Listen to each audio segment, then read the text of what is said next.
Sims leading us in the invocation and pledge. If you'll bow with me. Our Heavenly Father, as we conduct this meeting, Father, we just ask for wisdom and understanding to make those decisions that better our community and it's just a blessing to our citizens here, Father. We ask that you'd be with the staff and all our employees, Father, that you would just take care of them, protect them, Father. Be with those that are first responders that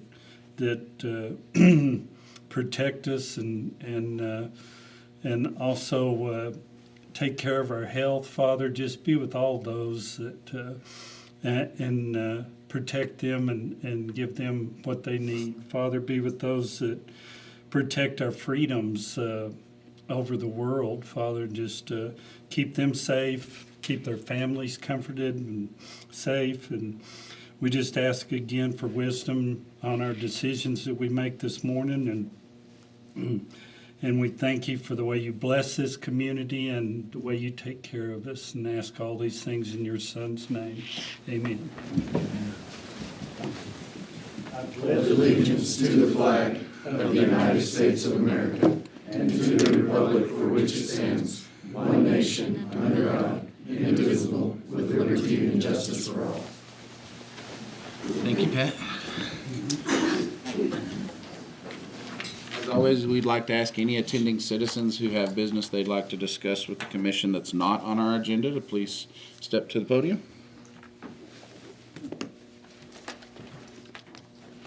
Hello, Deborah. Hello. Can you state your name for the record? Yes, my name is Deborah Griffin with More Options. And so I wanted to come today because we are hosting a run on February 15th. It will start and end at the YMCA. I've been in contact with Chief Pippins and Lieutenant Morales about the route. And it was believed by them that there weren't going to be any issues. I have the route if you need to hear the route and what that's going to be. So I think usually most of the time our biggest concern is safety. So Chief, do you feel like we can run this safely? Yes, sir. We've already got a plan. We've done this same route a number of times. We're making arrangements to get the proper people there, so we'll be able to help them keep them safe, and I hope they have a good event. And it's for More Options? Yes, sir. So 5K or? It's a fun run and a 5K, and then they can run inside at the Y on the treadmills, or they can run outside. Called the Love Life Run.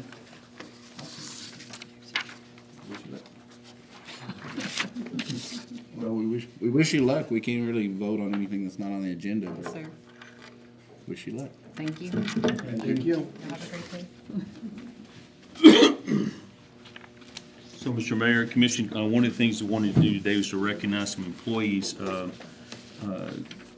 One of the things that we do for our accreditation is we have to develop and put out a community survey so we can get feedback from the community, and we've been working on that for quite a while.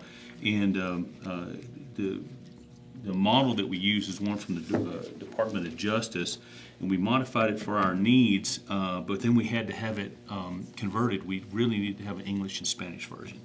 And so Edna and Cassie up in municipal court, they really worked on it, did a great job getting this converted to also and making sure that everything was done well in Spanish as well as English. It is now online. So it's an online survey that you can take. So you can go on the city website, go to the police department page, and you can get to that survey in both English and in Spanish. We do have these print copies in the lobby for people that want to pick those up, but much easier to just do it online. It can be it's all anonymous. It can be submitted, and it's pretty comprehensive. Gives us a really good feedback on how well the police department is doing and what how the community's feelings are about how the police department is getting this job done. But I did want to recognize Connie and the two girls up front, and also Lieutenant Williams for getting this all taken care of for us. Thank you. Doing it. Thank you. Anybody else? Nobody's jumping at the chance. We'll move on to our consent agenda. Items number 1 through 3, consider the approval of January 21st regular city commission meeting minutes. Item number 2 is to consider the approval of the January 24th, 2025 special commission meeting minutes. And item number 3 is to consider the approval of paying bills to be paid. I'll make the motion to approve the consent agenda. Second. It's been moved and seconded that we approve the consent agenda as presented. All those in favor raise your right hand and say aye. Aye. Any opposed? Motion carries. We'll move on to our formal session.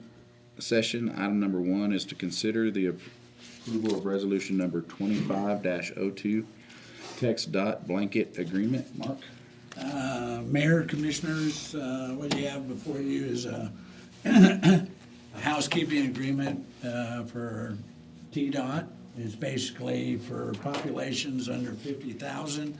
It gives them the right to come in and replace the signal and the light, and we agreed to allow them to do that. Of course, we appreciate the state running the highway through town, and we want them to continue that. But this just is kind of a, like say, housekeeping issue that both parties are aware that should there need be, they will come in and replace that and maintain it and install it if needed. So that's what you have before you. I'll make the motion, we approve resolution 25-02, text dot blanket agreement. I'll second. It's been moved and seconded that we approve resolution number 25-02, text dot blanket agreement as presented. All those in favor raise your right hand and say aye. Aye. Any opposed? Motion carries. Item number 2 is to consider the approval of updated Forvis contract. Shannon? Yeah, so this is who our auditor was last year, or the previous year. We still, we have the audit report back, but we have not closed the year yet. They presented us with a contract moving forward. I wasn't sure if you guys wanted to just stay on that track, if you wanted to look at somebody different, if we needed to go out for bid on it. So I was just looking at direction for how you wanted to proceed. Historically, we've kind of tried to keep that a little more consistent. What are your recommendations, Mark? And this is, and of course, I will always emphasize today's my first official day, but it is one of those. Right now, we've had discussions this morning. We're looking at, we're actually, where we're at is, would you say about a year behind? Yeah. Is about a year behind. So we're kind of, if the commission would allow us and maybe table this issue, we'll go out and really beat on this to discuss. I've had some discussions that, looking at our finances, we want those, of course, to be current, not only for the commission, but also for the public. So if it would allow us, we'll go out and kind of see. We have a copy of the last audit, which was 23. Correct. Which is 23. So we don't have the audit for, We haven't even started the process for this year. so it is one of those that we will kind of have those discussions with the current group that has now, but we'll also have discussions with some others and bring maybe choices in a direction that, we expect to, have a certain time when they will come in. We'd like to have that information available, especially around budget time of the previous year. But like I said, is to, I guess, get us as close to being accurate for you and your information that you have. But the audit is, really sets us to what we're gonna do the next year and know exactly. And I'll be having other conversations with the commission, but it is one of those, if you'd allow us a little to table this, just, till the next meeting, we'll get right on top of it and talk to some. And we always lean to previous experience, so. Any discussions or any issues with that? I'll make the motion to table this one. Let's just do this, let's just take no action. And then we don't have to, we can do what we want to, if we need to broaden that next time. Okay. You all okay with that? Yeah. That I will sounds- withdraw my motion. Sorry, I was getting ready to say, You're good. Appreciate it. Oh, by the way, welcome. So, item number 3 is to consider the approval of renewal cancellation of Placer. Bethany?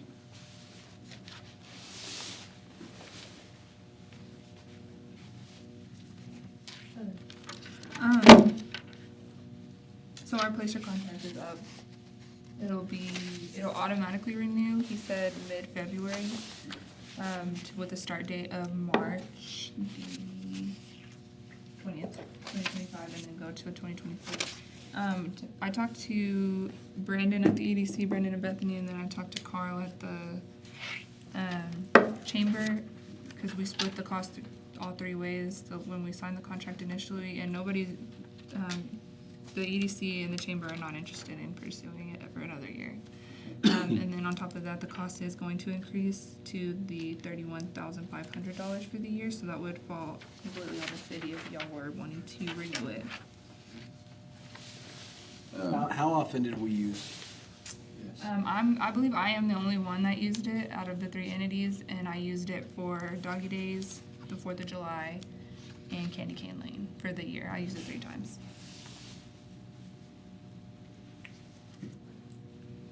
So then I'd say it's not worth it. Doesn't sound like it. I'll say for the EDC side, we have a contract with Retail Strategies, and they use Placer with our contract themselves. So I still have access to it anyway. So it just doesn't make sense for us to, I mean, it's almost run it 2 times, and it just doesn't make sense for us. Make a motion that we cancel Placer. Second. It's been moved and seconded that we approve the cancellation of the contract with Placer. All those in favor, raise your right hand, say aye. Aye. Any opposed? Motion carries. Thank you. Thank you. Item number 4 is to consider the approval of opening a separate bank account for the municipal court. Mark? Mayor and Commissioners, I'll defer to Shannon, just as somebody that's the expert in that matter, so. So, as you know, Judge Mullinex was inquiring about the court, municipal court funds.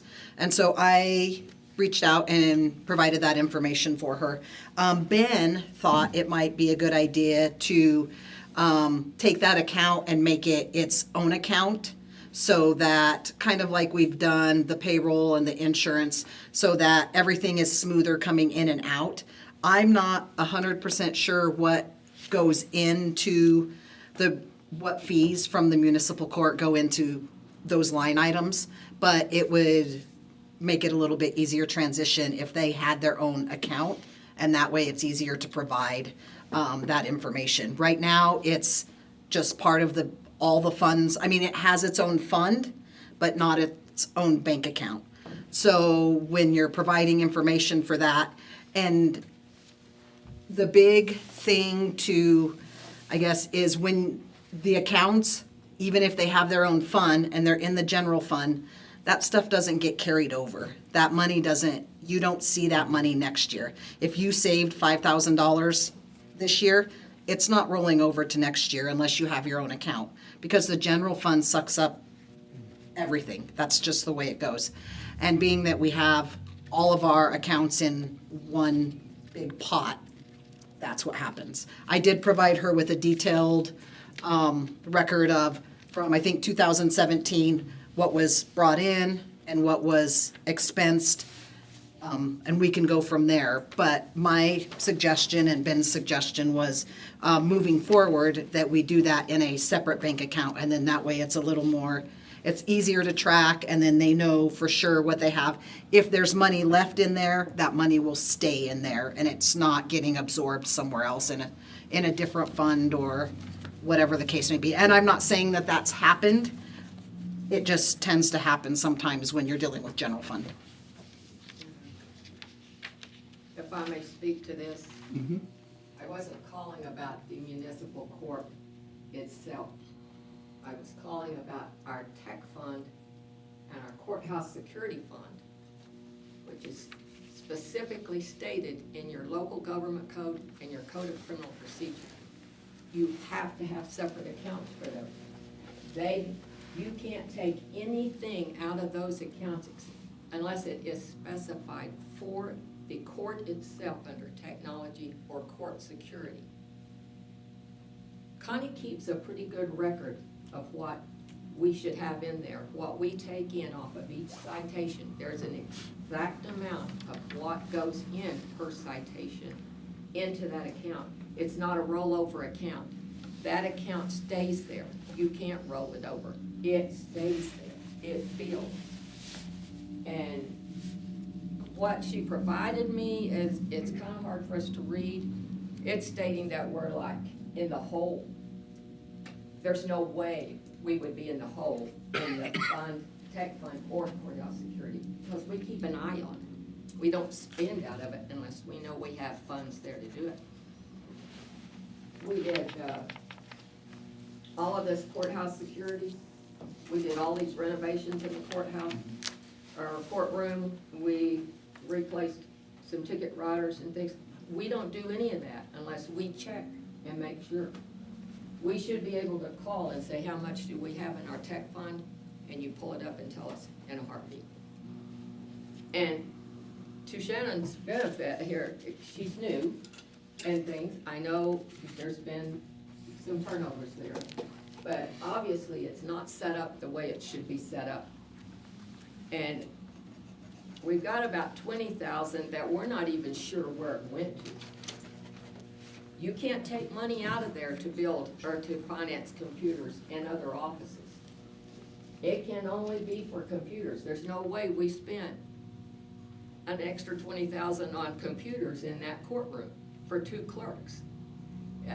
It's just not making sense. And by law, if you use out of it, you have to pay it back. And so that's what I was getting at when I called her, because we had called for, just to kind of, we'll call periodically through the year just to make sure that we're kind of on track as to what has been spent or what our balance is and what we can do. Because sometimes the officers need a little bit of repairs on their ticket writers or whatever, and we kind of look at helping them out to do that because it benefits the courts, and we can do that. But we can't get a straight answer. All I could find out was I had $2,000 in there that was collected just this month. Well, if you're taking $3,000 a month in on tickets, you can't just have a balance of $2,000 in that account. And that's over the period of years. And the biggest thing we've done since we started collecting that fund was what we've done here in the last couple of years, where we've rewired and put in microphones and all that kind of stuff, and kind of done some things through the whole building for security purposes. So I'm happy to send you the information that I have, and no, that's pulling it up in the software. I have no control over what was coded to there and what wasn't, because I wasn't here then. So if stuff's coded in the wrong spot, then that's a conversation that needs to be had, but I don't know that. So that's why a detailed list was given to them as to what was charged to that account. So and I don't know how long ago they did updates or whatever the case may be, I just provided what the system had in it. And since I've been here the 8 months or whatever, I haven't coded anything to that department. I think there was a couple things right at the beginning when I first started in April that we used that money for. But if all that was done in the past, again, I'm not sure how to go about fixing it, depending on how long ago it was, and whether the auditors adjusted that at some point, or didn't adjust it at some point, or how it got coded in incorrect information. So that was my question, is this account part of the audit? Well, so what I would tell y'all is there've been four audits that I know of in the last 2 years. That, I mean, some pretty strong words have been said here today that do not jive with what we've learned in those 4 audits. And so I think that, again, not really sure why this is coming up here instead of without some look into it before it gets here. But I think we need to kind of figure out what the real issues and questions are. Well, and let's clarify, we're not blaming anybody, and we understand there's been different employees go through the system and things. People don't understand a lot of times on that law of the tech fund and the courthouse security fund and how it has to be set up. Still think y'all ought to be allowed to look into it. Yeah. Well, and that's what I was gonna say is it sounds like, Judge, that y'all have kind of some record keeping that y'all have kept up with. And it sounds like maybe if your staff could work with Shannon and maybe kind of show her what you have, and y'all can go look and see if there's something that shows where things may have went awry. You know, and as far as, you know, separate bank accounts and those kind of things, I mean, we want to act within the law. And so I would say, once y'all kind of get together and figure out where we're at, then we can kind of move in the direction that we need to do. It sounds like there's lots of questions currently, and so maybe we just need to let y'all have a little time to talk. Does that sound fair? Yes. Sound fair to y'all? Yes, sir. All right. Item number, that's the last item on our formal session. We'll move on to our work session. And I don't want to talk about this topic, but I guess we will. So, discuss the methodology to replace the fire chief. Well, and since we have some status going, I'm going to defer once again to Monica. I had met with the chief, and that was after he announced, and of course, we understand that it is one of those looking into it. There's been some ideas presented, and Monica can explain those, on maybe a different way of attacking this with ideas presented by the chief. And, you know, it's contacts, you know, Trade Magazine, this stuff, even, you know, through the IAFF, is there's some different ways to go about it, and she'll kind of give you a little bit that we are working forward, and we'll get to probably a formal recommendation. So pretty much is if we want to go traditionally with PRPC like we have in the past for upper level director positions, or if we want to try to do it ourselves as far as posting on like TML, and Chief has some other places that within the fire department type things that we could post as well. I've also been made aware before the meeting that we might have an in-house candidate. But then again, if we go through PRPC, they'll have to go through PRPC. That's just pretty much what we're wanting to, under direction on where you want to go with this. And we can bring that, like I said, it is, you know, it's, the chief had some great ideas, which would be a little different. We can always pursue both. You know, we can, since they're not utilizing the same method of getting that, we still can, but if, you know, there's gonna be a charge, we'd have to bring that to you. But there's also mini trade and like I said, the TML, you can put it on there. Most of your chiefs will look either in their trade, but a lot because they would like to remain in Texas. If they're out there shopping we would go to the municipal league Would it, to look. would it be unheard of for us to start out kind of trying to do it on our own and explore those options? No, I don't think that's, that And then see if we don't get anywhere with those options, then maybe we could move on to PRPC, is that? that would be my recommendation, is to try within us first, and if we're not getting any good candidates, or we're not getting what we want to explore further, then bring it on PRPC. I think if you use the PML, maybe post it on Indeed, stuff like that, I think you're Which gonna is get pretty some. much what PRPC does.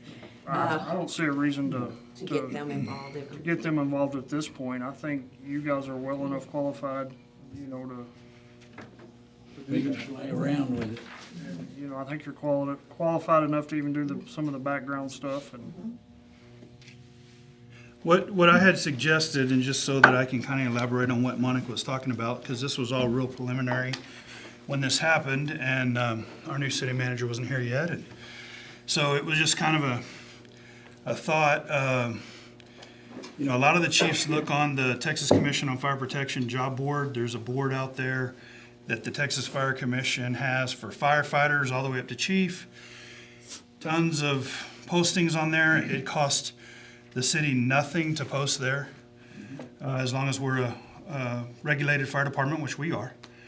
And then iChiefs, which is the International Association of Fire Chiefs website, has the ability to post there. That would go out nationwide. Texas Fire Commission is just typically Texas. TML, I don't know what the cost is, but it's very minimal. Yeah. It's a couple $100, I think, to have a posting, and that's through, you know, Texas Municipal League, and a lot of chiefs will look on there.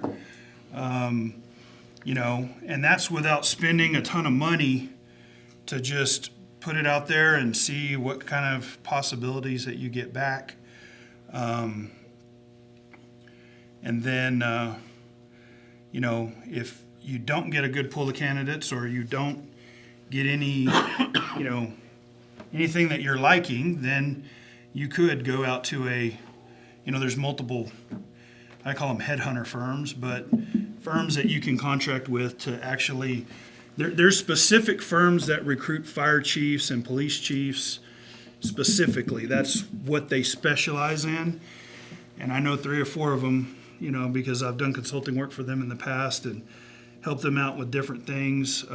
They'll even provide interim chiefs or whatever you want, depending on how much you want to pay. So that's what it's like. You know? Personally, I mean, I know sometimes you get what you pay for, but I would prefer not to spend money if we can avoid spending money. You know, I'll tell you all this, there are several of the captains that would be very well qualified. It's, you know, and those are discussions that the city manager and y'all can have with them and see if, you know, what y'all can negotiate or talk about or work out, and just see what you know, what the options are. But I do know that in the interim, we won't have any issues. You know, even once I leave, there won't be any issues. Things will move forward just like I was here, and I've already told, well, Captain Shockey's here, but you know, I recommended that he be the interim because he covers for me when I'm out of town and already knows how to do everything. He's been here, you know, well over, what is it now, 24, almost 25 years working for the city, and you know, knows all of our systems, knows how everything works. I believe that very easily he can fill the interim role, no problem. And then while y'all are doing a search, y'all can have discussions with whoever and figure out what the next course of action would be. I mean, I don't know how much y'all pay PRPC, but we can put it on Indeed too. I mean, it's you know, but not a lot of chiefs are looking on Indeed for jobs. Right. You know, they're looking at, if they want to stay in Texas, they're looking on state boards or TML or iChiefs, and that's where a lot of the, you know, there's even a website called the Daily Dispatch. I don't know how much it costs, but you can post it on there. Well, we have a very high qualified HR director and some really intelligent senior staff, and so I would expect that, you know, you guys can kind of figure it out, and if that leads us nowhere and we end up not finding someone in a few months, or having a line of sight anyway, then maybe we come back and readdress, but, you know, I think with the staff that we have on hand and the expertise that we have, that should be something that we should be able to handle. And it's just like I told the city manager and the department, you know, I mean, I'll help as much as I can, even though I'm leaving. I'll do what I can to help facilitate that along. And even when I'm over there, I've already been told that that won't be a problem. If y'all have something that comes up and I need to help with it, I can facilitate that, whatever I need to do. Within reason, of course. But We're not looking forward to it, but neither am I I. absolutely understand it, so. I'm neither looking forward to it either, but I mean, you know, things had to happen, so. And I appreciate it. Any other questions or concerns the commission has on that topic? But I would say that you guys start off in the direction you feel like is most appropriate, and keep us informed. Thank you. That is the last item on our agenda, so we will adjourn.